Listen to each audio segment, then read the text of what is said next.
Welcome, welcome, welcome, my beautiful English learners from every corner of the world. You are tuned in to Mr. English, the podcast where we take your English from robot mode to native, human, natural flowing mode. And as always, I'm your host, Liam, lover of language, destroyer of boring grammar rules, and unofficial therapist for people traumatized by middle school English teachers.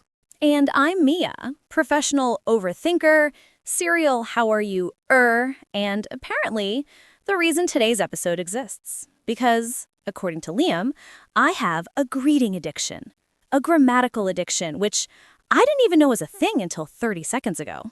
Oh, trust me, it's a thing. And you, my dear friend, are patient zero. If how are you were a drug, you would need detox. Excuse me? I am polite. I am friendly. I am socially warm. I'm like a human cinnamon roll. Yes, a cinnamon roll that says the same thing to every person, every time, every day, in every situation, even when it makes zero sense grammatically or socially. You literally said, "How are you?" to a dog last week. He looked stressed. Mia, he was sleeping. Well, maybe he was dreaming about something stressful. Ladies and gentlemen, I rest my case. And that brings us to the heart of today's episode. That one universal greeting English learners love so much, they use it the way Nigerians use, "Are you okay?" or the Americans use, literally, absolutely everywhere, all the time, even when it doesn't belong grammatically or socially. You know, I feel personally attacked. But continue. Our listeners' friends, today's episode is titled, Stop Saying, How Are You? 5 Natural Alternatives You Must Learn. And trust me, this is going to change your English forever.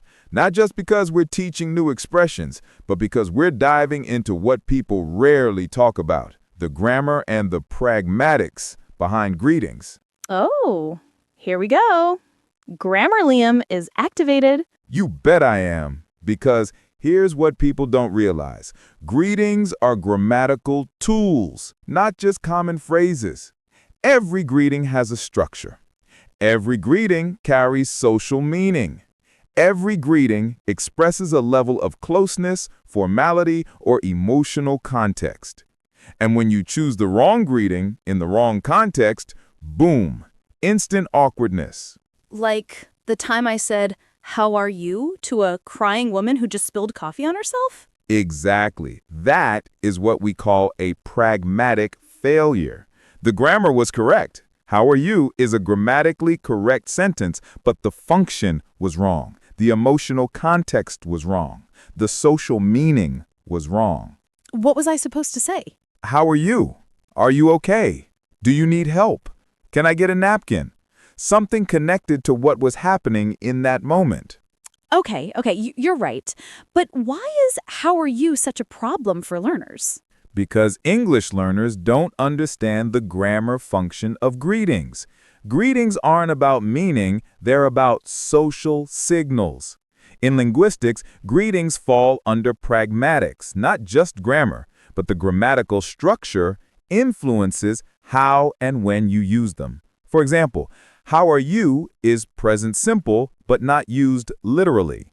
It's a formulaic expression, meaning people say it automatically.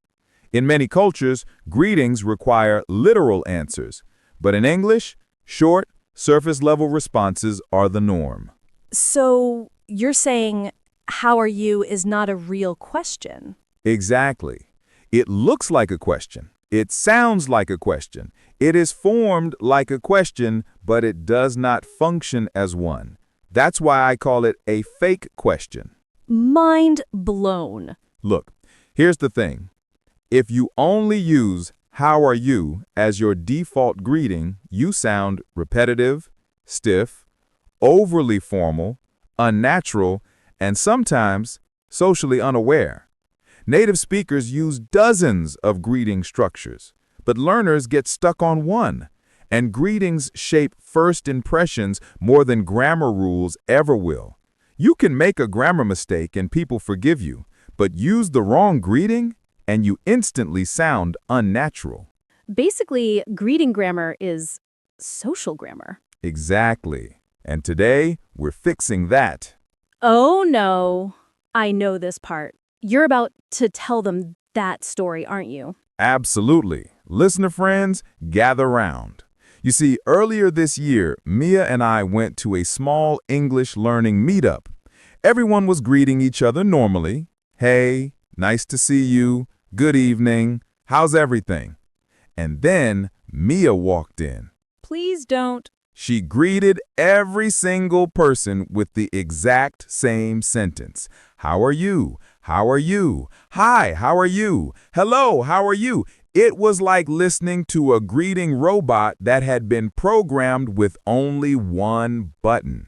I was trying to be polite. You greeted the waiter the same way. You greeted the dog the same way, the lamp, the wall. It was a very friendly wall. You even greeted a poster. It looked like a real person from far away. Okay, let's get serious for a moment and break down the grammar principles behind greetings. This is what most teachers never explain. 1.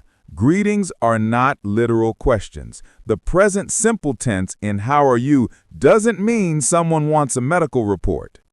2. Greetings carry formality levels. How are you equals formal or neutral. What's up equals casual. How have you been equals long time no see. 3. Greetings are influenced by context. Different settings require different grammar structures. Workplace equals neutral polite. Friends equals casual short. 4. Tone changes meaning. Different stress. How are you equals different emotional intention. 5. Follow-up grammar matters. It's not real grammar, it's ritual grammar. Person A, how are you? Person B, good, you? Person A, good. So, basically, greetings are a grammar category of their own. Exactly. They're formulaic expressions with fixed meanings. And if you rely only on one formula, your English loses color, personality, context, and natural flow. If you're listening right now, you probably want to sound more natural, more fluent, more confident, more native-like, and greetings are the first step because greetings are the front door of conversation. If you open the door awkwardly, everything after becomes awkward. Yeah, like when someone says, "How are you?" and you say, "I'm fine, thank you," and you, and they say, "Good," and then both of you stare at each other like confused penguins. Exactly. That is textbook English, not real English. And today, we're teaching real English. This is an intervention. All right, listeners, we have officially entered the fun part, learning the alternatives that make you sound like a real English speaker. Our first one is the classic, how's it going? Let's break it down grammatically. Structure, how is it going? Contraction, how's it going? Contraction is mandatory for sounding natural. Tense, present continuous tense, is going. Function, asks about the process of life indicating ongoing action, much more dynamic than the static simple present, how are you? So the going part shows movement, like life is happening right now. Exactly. It's casual, friendly, and signals warmth, not interrogation. This greeting is for the casual to neutral register. When to use it? Friends, classmates, colleagues you know well, quick greetings in passing. Role play example, friends at a cafe. Mia, trying alternative, how's it going? Liam, friend, hey, it's going well. How about you? Liam, notice the flow. It invites a light conversation, not a performance of politeness. If how's it going is the friendly wave, this next one is the laid-back fist bump. What's up? I've heard sup. Is that correct? Not only is it correct, it's arguably more natural than saying the full phrase. This is the perfect example of how native speakers prioritize efficiency and speed in conversation. Linguistic compression. Full form, what is up? Contraction, what's up? Slang, sup, often pronounced what's up or just sup. Function, asks what is happening right now, but it is never meant to be answered literally. So if someone says, "What's up?"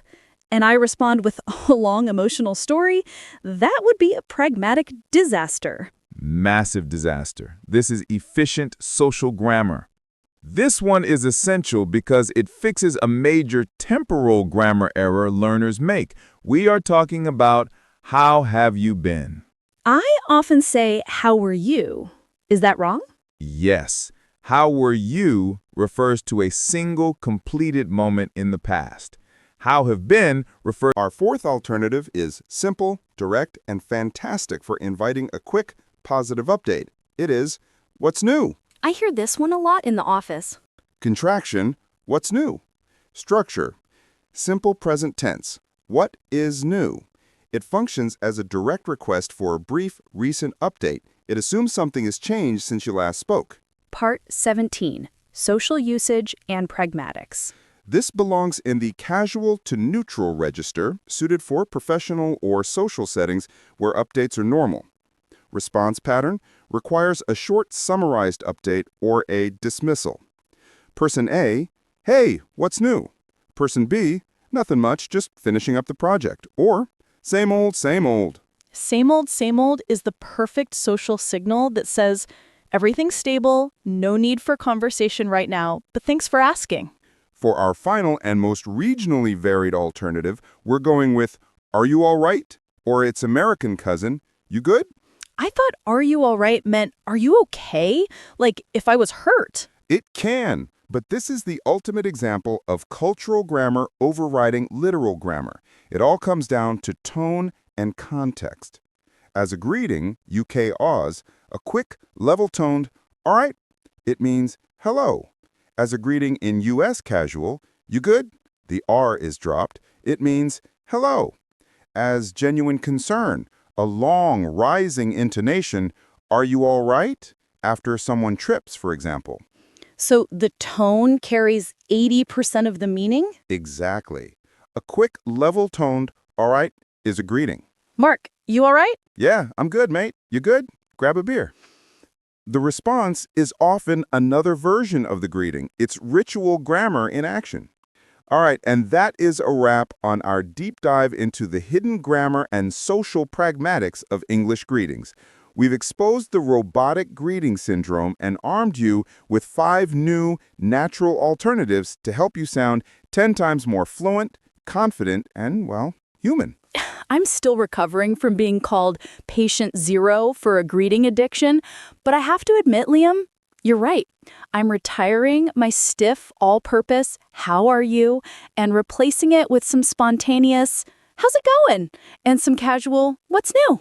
And that's the goal, Mia. Remember, Mr. English learners, social grammar is what native speakers judge first. Don't let a perfect sentence like, how are you, make it sound awkward. Choose the greeting that matches the context, the closeness, and the moment.